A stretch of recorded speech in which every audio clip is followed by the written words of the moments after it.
จุดเข้าตลาดที่ดีและมีประสิทธิภาพจะเบิ่งแบบใดหรือ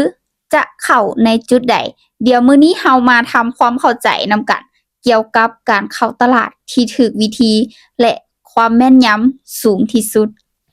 จุดเข้าตลาดที่ดีบ่แม่นว่าจะเบิ่งเพียงแต่ให้ได้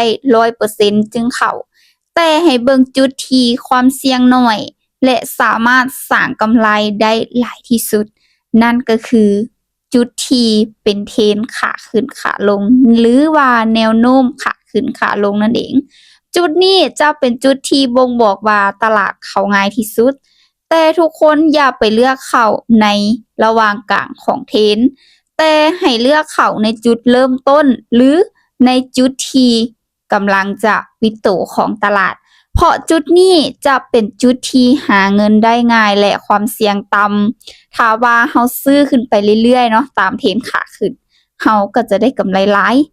และขายลงเรื่อยๆตามเทรนด์ขาลงก็จะได้กำไรหลายเช่นกันนี่แหละทุกคนคือจุดที่ความเสี่ยงน้อยและมีโอกาสที่จะสร้างกำไรได้หลาย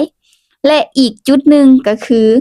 จุดที่เราใช้อินดิเคเตอร์หรือว่าเทคนิคนั่นเองจุดที่แม่นยำของเทคนิคที่เรานำมาใช้เช่นคิมจะยกตัวอย่างในการนำใช้เข็มทิศตัวชี้วัดแหงซื้อแหงขายของคิมเลยเทคนิคนี้ถือว่าอัตราการชนะบ่ฮอด100แต่อัตราการชนะอยู่ที่ 80-90% ก็ถือว่าสามารถสร้างกำไรในตลาดได้ค่อนข้างว่าหลายเลยทุกคนแล้วจุดเข้าที่เข้าง่ายที่สุดก็จะเป็นจุดที่เทคนิคบ่งบอกถึงแฮงซื้อเข้ามาหลายกว่าแฮงขายก็ตามซื้อในจุดนั่นแหละทุกคนที่แม่นยำที่สุดเลยถ้าว่าเทคนิคเล่นอยู่ในช่วงความเสี่ยงกลางๆกลางๆก็บ่ฟ้าวเข้าอันนี้คิมจะยกตัวอย่างให้เบิ่ง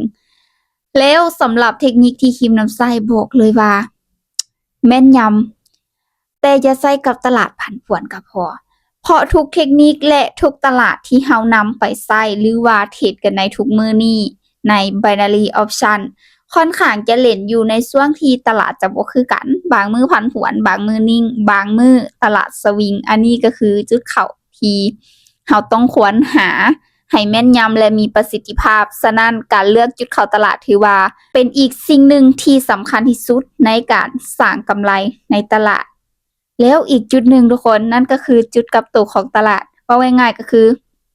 เฮาสังเกตเบิ่งจุดที่ตลาดมันต่ำฐานแนวรับแนวต้านนั่นแหละจะเป็นจุดที่เข้าง่ายและความเสี่ยงต่ำที่สุดเลยสรุปง่ายๆเลยก็คือจุดเข้าที่ดีจะเป็นจุดที่ตัวเองพร้อมและตลาดมีความแม่นยำสูงเทรดตามเทรนด์เทรดตามแนวโน้มเทรดตามตลาดนั่นคือจุดที่สำคัญการเทรดการลงทุนมันมีความเสี่ยงแนะนำให้ทุกคนศึกษาดีๆก่อนที่จะเข้ามาลงทุนเสมอเด้อ